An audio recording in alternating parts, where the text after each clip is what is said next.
하나님 말씀 함께 보겠습니다. 사사기 15장 20절과 16장 1절의 말씀입니다.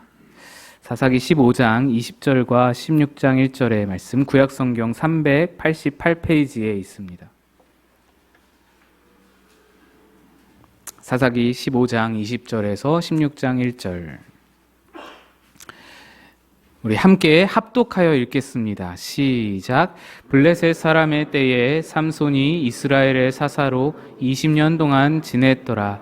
삼손이 가사에 가서 거기서 한 기생을 보고 그에게로 들어갔더니. 아멘. 기도하겠습니다. 주님, 좋은 날, 좋은 시간, 좋은 사람들과 함께 주님의 말씀을 듣게 하시니 감사합니다. 주의 말씀이 우리의 소망이고 우리의 생명이고 우리의 능력이오니 오늘도 우리의 만문 열어 주의 말씀 기다릴 때 주여 말씀하여 주옵소서. 전하는 자는 감추시고 주의 말씀만이 드러나길 소망하옵고 예수 그리스도의 이름으로 간절히 기도드리옵나이다. 아멘. 오늘 본문의 말씀은 여러분 잘 아시는 삼손의 이야기입니다. 삼손은 정말 귀중한 자녀였습니다. 하나님의 약속의 아들이었습니다. 그의 부모는 불임으로 오랫동안 하나님께 기도를 드렸던 그런 가정이었습니다. 간절히 하나님께 기도했는데 어느 날 하나님이 그들의 기도를 들으시고 주의 사자를 보내셔서는 이제 너희가 임신하게 되어 아들을 낳게 될 텐데 너는 그의 머리에 삭도를 대지 말고 그는 포도주와 독주를 멀리하며 어떤 부정한 것도 먹거나 마시면 안 된다. 이 아이는 뱃속에서부터 죽는 날까지 하나님께 바쳐진 나실인, 즉 거룩하게 구별되어 헌신된 사람이 될 것이다 라고 말씀하셨습니다. 그렇게 해서 삼손이 태어났습니다. 삼손의 탄생은, 출생은 굉장히 축복된 하나님의 은혜 안에서 하나님이 약속에 의해서 이루어진 놀라운 사건이었습니다. 여기에 더하여 삼손은 우리가 잘 알다시피 힘이 장사였습니다. 사사기에 그의 일화들이 몇 가지가 소개되는데 맨주먹으로 사자를 때려 눕히고 그 입을 찢어서 죽였습니다. 또 싱싱한 나귀 턱뼈 하나를 가지고 한 번 싸움에 블레셋 사람 1000명을 다 때려 눕히는 그런 놀라운 능력을 가진 자였습니다. 여러분 생각하기를 영화배우 마동석 씨가 연기하는 그런 캐릭터들 있잖아요. 그런 것들 생각하시면 조금 비슷하지 않을까.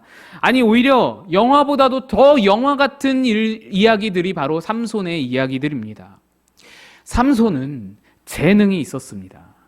하나님은 그런 재능이 있는 그를 왕이 없던 부족국가 이스라엘의 사사로서 통치하게 하셨습니다. 사사는 부족국가, 왕이 없는 국가의 부족연합 전체를 통치하는 통치자이면서 재판관을 말합니다.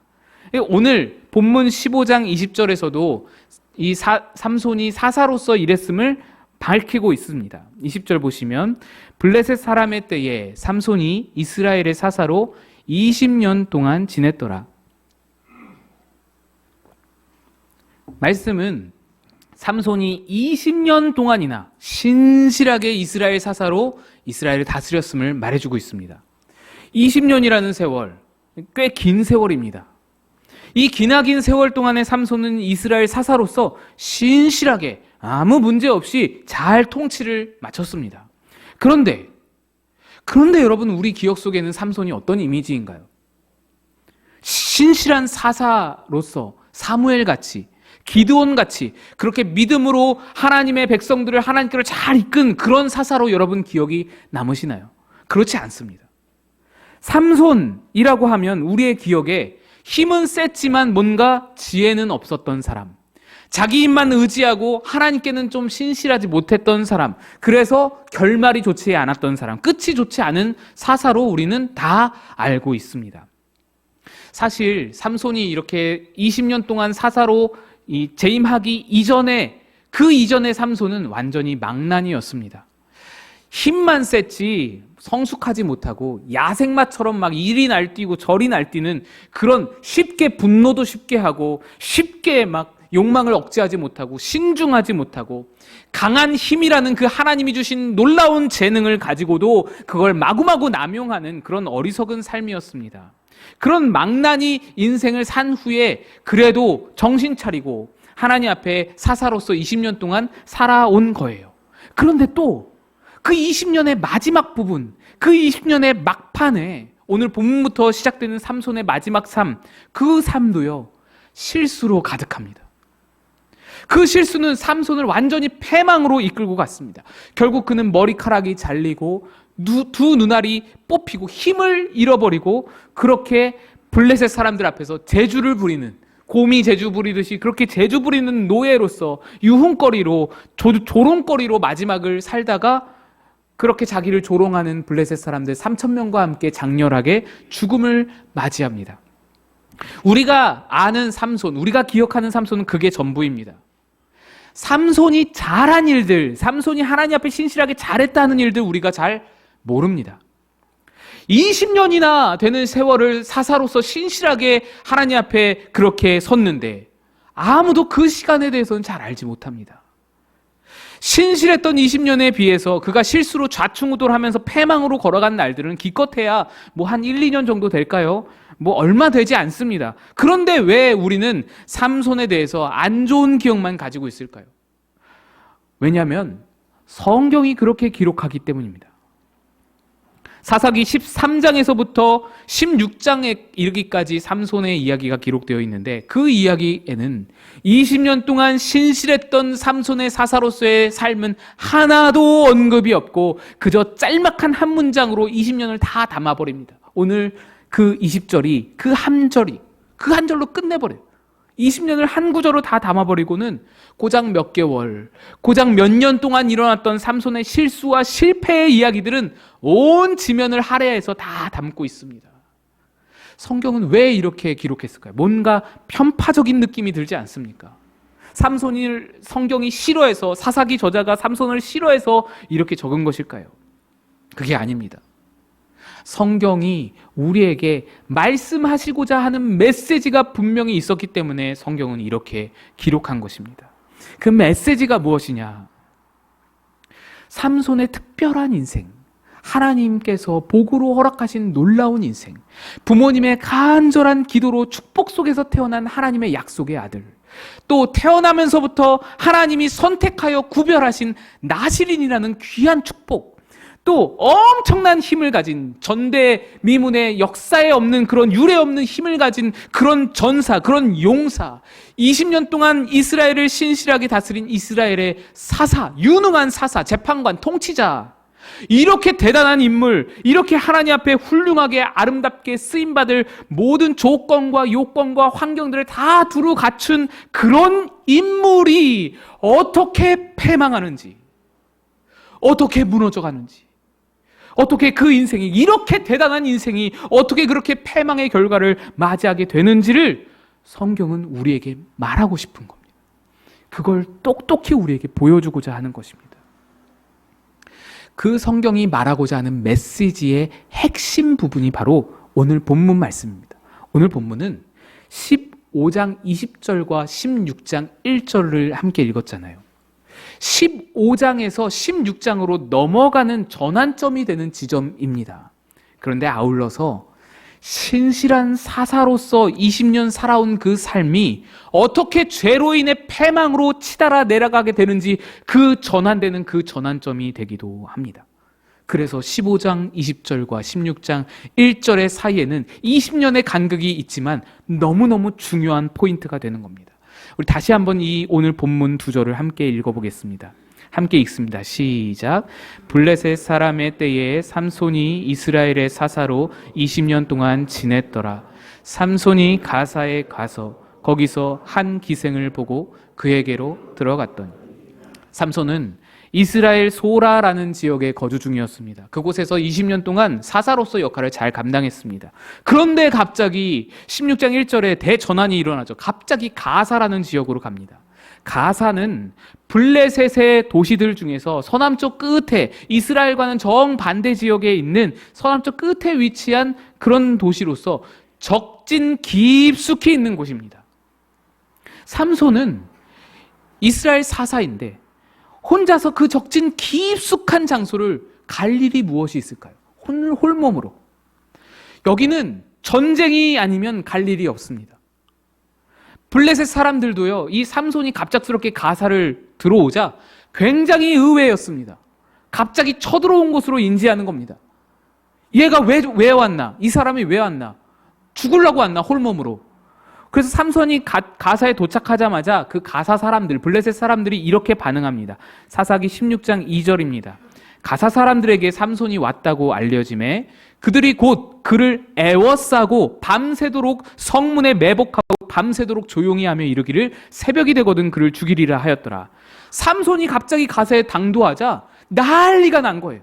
뒤집어진 겁니다. 그래서 가사의 모든 블레셋 사람들이 다 총출동하여서 삼손이 있는 장소를 다 에워싸고 그러고는 삼손을 잡으려고 매복하여 숨죽이고 기다리고 있는 거예요. 얘가 왜 왔나? 무슨 일인가? 긴장하고 있는 겁니다. 전쟁이 아니면, 전투가 아니면 거기에 갈 일이 없는 거예요. 삼손은. 그런데 결국 전쟁은 없었습니다. 싸움은 일어나지 않았습니다. 그러면 삼손은 그곳에 왜 갔을까요? 목적은 하나였습니다. 기생을 만나기 위해서였습니다. 삼손은 20년 전에도 블레셋 여인의 매력에 빠져서 삼손이 그 블레셋 여인 딥나 여인과 결혼한 일이 있었습니다. 그때 그 일이 생각이 난 건지 아니면 20년 만에 다시 막 유욕이 들끓게 넘치는데 주변의 여인들로는 감당이 안 되는 건지 가사로 내려가는 겁니다. 20년 전에 그 일을 경험해 보면서 그때 당시에 블레셋 여인과 결혼하면서 우여곡절이 많았습니다. 심한 고통과 괴로움을 당했고 그 여인과 그 여인의 장인, 그러니까 아버지는 다 불타서 죽어버렸습니다. 놀라운 그런 고통과 괴로운 일을 다 겪어봐서 그거는 안 될 일이란 거를 다 경험해 봤습니다. 그건 하나님이 원치 않는 일이란 걸 다 알았는데도 그것이 나실인에게는 금기라는 것을 알면서도 무엇보다도 하나님 앞에 큰 죄악임을 알면서도 그래도 이 삼손은 가사까지 걸어서 가는 겁니다. 실제로요, 이 일로 말미암아, 이 가사로 내려가서 기생을 만난 이 일로 말미암아 블레셋 사람들이 삼손의 약점을 캐치합니다. 삼손이 여성에게 취약하구나, 삼손이 여성에게 참 약하구나, 이거를 딱 알아챕니다. 올 일이 없는데, 여기 올 일이 없는데 기생 하나 바라보고 여기까지 왔다는 것은 이 여자를 못 참는구나, 이거를 알아차린 거예요. 그래서 그 후에 나온 작전 전략이 무엇입니까? 블레셋에서 최고 미녀 들릴라를 준비시켜서 전략적으로 삼손에게 접근시킵니다. 삼손의 힘의 근원이 어딘지 너는 알아내라. 미션을 준 거예요. 들릴라는요, 그냥 여성이 아닙니다. 스파이예요. 첩자입니다. 삼손을 유혹하여서 삼손의 힘의 근원을 알아내요. 삼손을 무너뜨리고자 하는 그런 스파이였습니다. 블레셋이 삼손의 약점을 알아채어 들릴라를 준비하고 있는 겁니다. 그래서 들릴라를 통해 삼손을 완전히 패망시켜버렸습니다. 신실하게 20년 동안 사사로 보기만 삼손이 패망하게 된 것은 바로 이 정욕의 죄 하나 때문이었습니다. 이 죄악 하나가 삼손의 초인적인 힘과 삼손의 20년 사사로운 명예로운 지위와 하나님이 선택하셨다는 그 축복과 나신이로서 구별되어 거룩한 삶을 살 놀라운 기회, 그 모든 복과 은혜들과 은총들을 다 그 부모의 간절한 기도, 너무나 간절하게 기도해서 하나님의 축복 속에 태어난 그 모든 복을 다 무력화했습니다. 다 날려버렸습니다. 흔적 없이 사라지게 만들었습니다. 정욕의 죄 하나가 그를 패망케 한 거. 수많은 복을 가졌는데 대체 어떤 어리석은 인간이, 어떤 어리석은 사람이 이 작은 욕정 하나 때문에 이렇게 커다란 축복들을 위태롭게 할 수 있을까요? 놀라운 축복들을 작은 정욕 하나로 다 날려버리고 태워버릴 수 있을까요? 그런데 의외로 너무나 많은 인생들이 삼손과 똑같은 길을 걸어가는 겁니다. 너무나 축복된 좋은 결혼 생활, 너무나 훌륭한 직장, 교회에 너무나도 존경받는 직분, 훌륭한 평판들, 이 모든 것들 하나님께서 주신 누릴 수 있는 놀라운 축복과 은혜들을 짧은 그 순간의 쾌락을 위해서 다 태워버리고 다 내다버리는 겁니다. 짧은 쾌락, 짧은 순간의 즐거움을 위해 자기가 쌓은 모든 수많은 좋은 것들을 다 제물로 바칩니다. 우리는 그들을 이해하지 못한다고 말하죠. 어떻게 그럴 수가 있는지 어리석다고. 생각해 보세요, 여러분. 뉴스에 나오는 마약을 하는 연예인 얼마나 어리석은지. 좋은 것들 다 날려버리잖아요, 순간에. 음주운전을 하는 운동선수 얼마나 어리석습니까? 그거 뭐 하나 못 참아가지고, 그거 대리운전 하나 못 써가지고 그렇게 인생을 그렇게 망가뜨리나? 불륜을 저지르는 목회자, 불륜을 저지르는 정치인 얼마나 어리석습니까? 어쩜 저렇게 어리석을까라고 우리가 말합니다. 한 가지 작은 쾌락으로 인생의 수많은 유익들을 다 갖다가 내다 버리는 그 모습들 전혀 이해를 할 수가 없습니다. 그런데 여러분, 사실 그들도요, 그렇게 망가져버린 그 인생들도요, 그런 삶을 원한 적은 단 한 번도 없습니다. 어느 누구도 자기 삶을 처음부터 망치려고 계획하는 사람은 하나도 없습니다. 나의 목표는 알코올 중독자가 되어서 내 인생을 망치는 게 내 목표야, 이런 사람은 없습니다. 나는 결혼 생활을 어떻게든 망치기 위해서 결혼했어, 그게 내 목표야, 이런 사람 없잖아요. 그들도, 그렇게 망가져버린 인생들도 그걸 원한 적은 한 번도 없는 겁니다. 그런데 왜 그렇게 작은 쾌락에 자기 인생을 다 갖다가 내다버리는 어리석은 일을 저지르는 것일까요? 그거는 죄의 속성 때문에 그렇습니다. 우리가 바라볼 때는 그들이 한 가지 죄악으로, 한 가지 아주 작은 죄악으로 인생이 한 방에 넘어가는 것처럼 보이지만 사실은 그렇지가 않은 겁니다.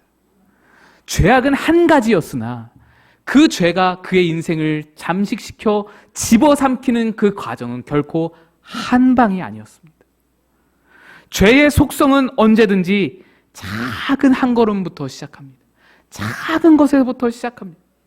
작은 것을 허용해서, 작은 것을 우리 삶에 허용하게 해서 그것으로 통하여서 야금야금 우리 삶을 갉아먹고 가는 것입니다. 작은 것이 우리 삶에 허용이 되면 그만큼 어떤가요? 내가 허용한 그거만큼, 그 작은 부분만큼 죄에 대해 무뎌지고 둔감하게 됩니다. 이 정도는 괜찮다고 되게 됩니다. 그러고 나서는 그 다음 단계로 나아가는데 어려움이 없어지는 겁니다. 좀 더 쉽게 다음 단계로 넘어가게 되는 겁니다.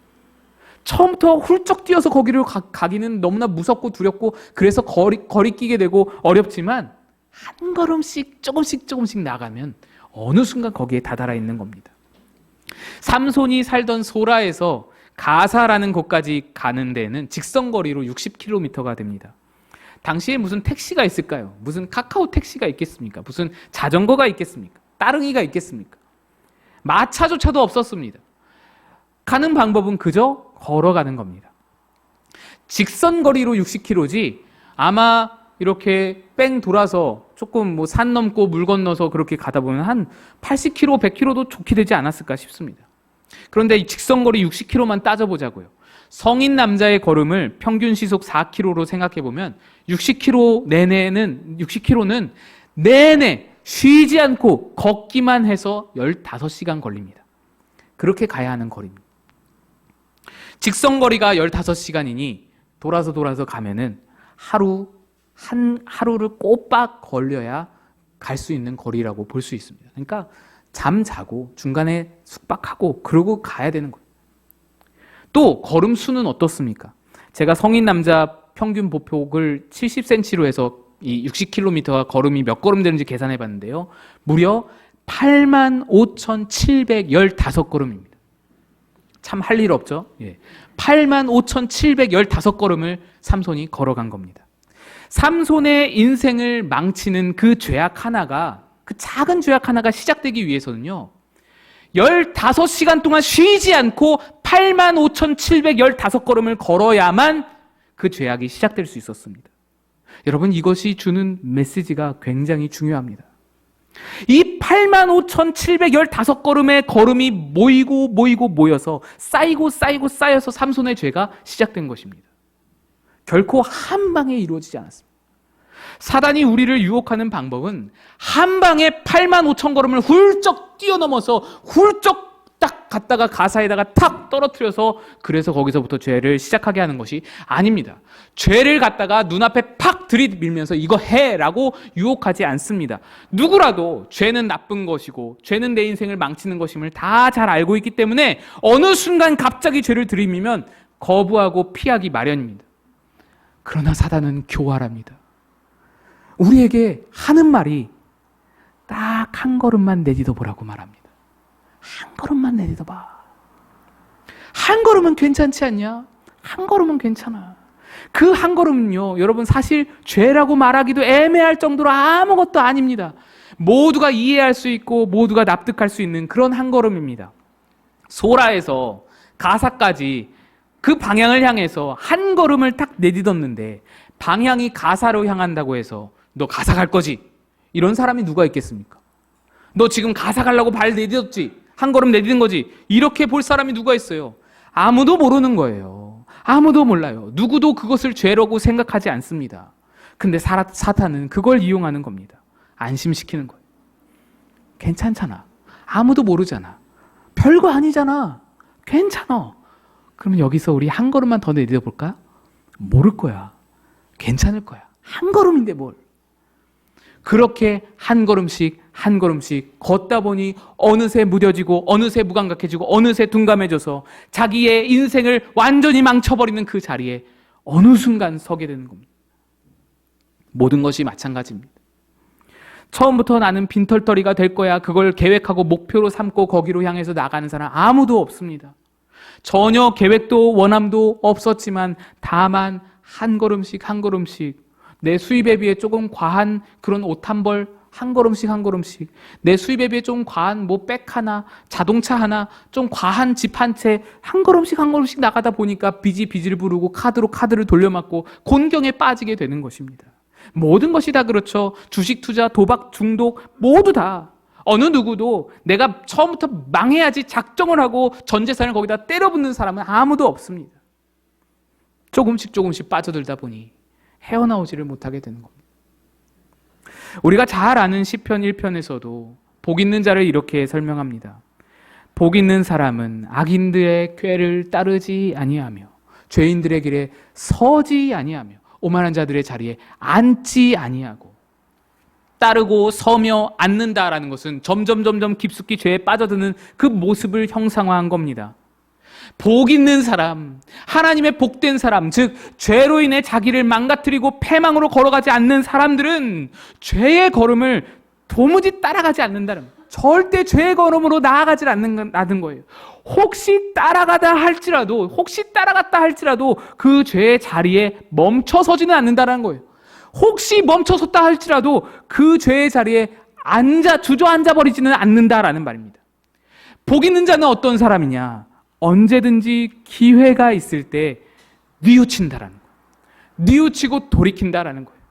언제든지 실수하여서 잘못 발을 딛더라도 그 순간에 뉘우치고 이건 아니다 싶을 때 당장 얼른 뒤돌아설 수 있는 용기와 믿음과 결단력이 있는 사람이 복 있는 사람이다 말하는 겁니다. 다윗의 아들 솔로몬도 잠언을 통해서 우리에게 이렇게 말합니다. 잠언 4장 14, 15절입니다. 사악한 자의 길에 들어서지 말며 악인의 길로 다니지 말지어다. 그의 길을 피하고 지나가지 말며 돌이켜 떠나갈지어다. 솔로몬의 지혜로운 그 마음이 이걸 우리에게 전해주는 겁니다. 들어서지 마라. 떠나가라. 죄의 속성은 솔로몬, 아니 그 이전의 삼손, 아니 그 이전 훨씬 이전부터 늘 동일했습니다. 한 걸음씩 한 걸음씩 걷게 하여서 우리를 결국엔 망가뜨리는 것이 죄의 속성입니다. 그래서 우리는 지금 우리의 한 걸음 한 걸음을 확인할 필요가 있습니다. 조심조심 내디딜 필요가 있습니다. 이 방향으로 걸어가면 그 걸음의 끝에, 이 방향의 끝에 과연 무엇이 있는지, 나는 오늘 어디를 향하고 있는 것인지, 어디를 향하여 한 걸음을 내딛고 있는지 늘 조심스럽게 확인할 필요가 있는 것입니다. 혹 그 걸음이 작은 죄와 작은 잘못일지라도 그걸 그냥 무시할 수 없습니다. 덮어버릴 수 없습니다. 아유, 뭐 사람 사는 게 다 그렇지 하면서 그냥 넘길 수 없는 이유가 여기에 있습니다. 그 한 걸음, 너무나 작은 죄악으로 보이는, 너무나 별것 아닌 것으로 보이는 그 한 걸음이 내 인생 전체를 다 망가뜨릴 큰 죄악으로 가는 첫 걸음이 될지도 모르기 때문입니다. 작은 죄가 쌓이고 쌓여서 8만 5천 걸음이 되는 순간에 어느 순간 나는 가사에 와 있는 겁니다. 어느 순간 나는 내 옆에 기생을 함께 누워있는 그런 모습을 보게 되는 겁니다. 어느 순간 내 머리는 잘려있고 어느 순간 내 두 눈이 뽑혀있고 어느 순간 패망의 길에 서게 되는 것입니다. 그래서 우리는 순간마다 나의 걸음이 어디를 향하는지 조심스럽게 확인해야 하고, 혹시라도 죄를 향하는 내 걸음이 있다면 그 걸음이 아주 미미하고 작은 한 걸음일지라도 바로 중단하고 멈추고 돌아설 수 있는 용기와 결단이 반드시 필요한 것입니다. 우리의 삶은 소중하니까, 우리의 삶을 망치지 않기 위해서. 제가 아는 목사님 중에 어느 날 갑자기 이혼을 하시게 된 목사님이 있습니다. 제가 그 사실을 어떻게 알게 됐냐면, 그분이 당시 부목사로서 몇 년 동안 담임 목회지를 계속해서 알아보고 이력서를 넣고 계셨는데, 미국에서 박사학위도 받으시고 큰 교회들에서 부목사로 주로 섬겨셨기 때문에 굉장히 능력 있고 훌륭한 목사님이셨습니다. 이 목사님이 서울 어느 교회에 이력서를 냈고요. 수많은 경쟁자들이 몰렸는데 그 중에서 뽑혔어요. 그래서 최종 2인에 뽑혀서 설교할 기회까지 얻었습니다. 이분이 설교도 아주 잘하셔서 성도들의 전폭적인 지지로 그 교회 담임으로 부임하게 되셨습니다. 청빙이 완료가 된 거예요. 그래서 부목사로 심우하던 교회에 사임을 하고 이제 다음 주일이면 그 교회 담임 목사로 부임하게 되는 상황이었습니다. 근데 갑자기 이 목사님이 그 담임으로 부임하게 된 교회에 가셔서는 사임하겠다 의사를 표시한 거예요. 그래서 이유를 들어보니 갑작스럽잖아요. 너무 갑작스럽잖아요. 너무 잘 됐는데 이유를 들어보니 이혼을 하게 되셨다는 거예요. 제가 그 사모님도 조금 아는데, 담임 목사 부임이라는 이 중차대한 일을 앞두고 이혼이라니 이게 말이 안 되는, 그럴 분들이 아닌데 너무 궁금해서 주변을 통해서 좀 알아봤습니다. 목사님이 외도를 하셨다는 겁니다. 그것도 같은 교회, 부목사로 섬기던 교회 가정이 있는 여집사와 외도를 한 겁니다. 사모님이 이번이 두 번째 발각이라고 이혼을 결심했다라는 겁니다. 처음 알았을 때도 난리가 났었지만 목사님이 용서를 구하고 사모님은 믿어주기로 하고, 그래서 사모님은 몇 개월 동안, 그 일이 있은 뒤로도 몇 개월 동안 의심 한 번 안 했답니다. 전혀 의심 안 하고 카톡도 검사도 안 하고 전화도 검사도 안 하고 전혀 그냥 철저하게 믿어줬답니다. 그러다가 이 목사님이 담임으로 부임하기 전에 나 며칠 동안 기도원 좀 다녀올게, 그래서 나가서 보내줬는데 기분이 이상해서 내비게이션 어플리케이션에 들어가 보니 그 남편의 경로가 어느 호텔로 찍혀 있었다는 거예요. 여러분, 참 어리석죠. 얼마나 어리석습니까? 이 목사님은요, 이제 사모님께 위자료로 수천만 원 내놔야 되고요, 타던 자동차 다 내놔야 되고요, 몇 년 동안 자녀 양육비도 다 지원해줘야 합니다. 또 그토록 원하던 담임 목회 눈앞에서 날아갔습니다. 박사학위 다 쓸모 없어졌습니다. 이제 목회 자체가 어렵잖아요. 가정을 잃었고요, 아이들 잃었고요, 심지어 그 내연녀에게까지도 버림받았습니다. 그 내연녀는 목사님께 가스라이팅 받았다고 내가 피해자라고 그렇게 말하고 다닌답니다. 이 목사님에게 아무것도 남지 않은 거예요. 뭐가 남았습니까? 가정, 돈, 명예, 사역, 인간관계, 그가 40여 년 동안 쌓아왔던 인생의 모든 좋은 것들, 모든 자랑, 모든 스펙, 모든 유익들이 한순간에 다 날아갔어요. 후불운이 다 날아가 버린 겁니다. 이게요, 여러분, 어디 인터넷 소설에 있는 이야기가 아니에요. 제 주변에서 일어난 일입니다. 제가 너무너무 큰 충격을 받았어요. 그는요, 짧은 쾌락을 하나 쫓다가 한순간에 모든 인생을 다 날려버렸습니다. 그런데 정말로 한순간이었을까요? 그분에게 정말 한순간에 그 모든 위험이 들이닥쳐서 회개의 기회가, 돌이킴의 기회가 전혀 한 번도 없었을까요? 그거 아니죠. 처음에는 여집사가 고민 상담한다면서 교회에서 만났을 겁니다. 울면서 고민을 이야기하길래 잘 들어줬겠죠. 그러다가 교회가 카페가 되고, 카페가 레스토랑이 되고, 레스토랑이 영화관이 되고, 영화관이 모텔이 된 겁니다. 이 모든 일이요, 뭐 하루아침에 일어난 일이 아닙니다. 수개월 동안 아주 점진적으로 아주 천천히 이루어진 겁니다. 근데도 그는 그거를 묵인하고 그냥 직진한 것, 멈추지 않은 겁니다. 하나님은 그분에게 수없이 말했을 겁니다. 그래도 명색이 목사인데 설교 준비하면서라도 찔림이 있었을 거 아닙니까? 수많은 예배와 수많은 말씀과 수많은 찬양과 기도 속에서 하나님이 그에게 수천 번, 수만 번 말씀하지 않았을까요? 마지막 호텔을 향하는 그 시점에도, 기도원 간다 그래 놓고는 호텔로 향하는 그 시점에도, 그 차 안에서도 하나님이 그를 가만 내버려 뒀을까요? 그래도 하나님이 기름 부은 종인데 전혀 찔림이, 마음속에 찔림이 없었을까요? 내가 이러면 안 되는데 한 번이라도 생각이 들지 않았을까요? 하나님은 그에게 수천 번, 수만 번의 기회를 주셨습니다. 계속해서 그를 부르셨습니다. 이러면 안 된다. 이거 잘못된 길이다. 어서 돌아서라. 멈추어라. 멈추어라. 하나님은 그에게 끊임없이 말씀하셨을 겁니다. 그런데 그거를 무시하고 묵인하고 직진한 것입니다. 죄악이 우리를 한 걸음씩 한 걸음씩 조금씩 잠식해 간다. 그것이 죄악의 속성이다라는 것은요, 사탄의 교활한, 우리를 잡아먹는 수법이기도 하지만요, 거꾸로 생각해 보면 그것은 또한 하나님의 깊은 사랑이기도 합니다. 우리에게 끝까지 기회를 주시는 하나님의 사랑, 마지막 순간까지도 하나님은 우리에게 기회를 주십니다. 하나님은 삼손에게도 이 마지막 순간까지 85,715번의 기회를 주셨습니다. 여기로 내디딜 발걸음을 이쪽으로만 돌이켰다면 85,715번의 발걸음 중에서 딱 하나만이라도 그 걸음을 반대 방향으로 향했다면, 그랬으면 삼손 은사하는 겁니다. 하나님은 그에게 85,715번의 기회를 주신 거예요. 그 걸음들 중에 한 번만이라도, 그 시간들 중에 한 번만이라도 돌이켰으면 목사님은 살았을 겁니다. 그러나 수많은 기회와 수많은 부르심과 수많은 말씀들, 수많은 양심의 진리를 다 무시하고 짓밟고 깔아뭉개고 끝까지 나갔기에 머리칼이 잘리고 두 눈알이 뽑히고 교회를 잃어버리고 직분을 잃어버리고 가정을 잃고 돈을 다 잃고 모든 것을 다 잃어버리게 됩니다. 오늘 결단 찬양은 찬송가 420장 너 성경 읽기 위해라는 찬양입니다. 이렇습니다. 너 성경 읽기 위해 늘 기도하며 너 주 안에 있어 늘 성경 보고 온 형제들 함께 늘 사귀면서 일하기 전마다 너 기도하라. 이 가사 중에서 여러분 눈여겨볼 단어가 있습니다. 그거는 성결도 아니고요, 기도나 성경도 아닙니다. 바로 늘이라는 가사입니다. 성결하기 위해서는 늘 기도해야 된다.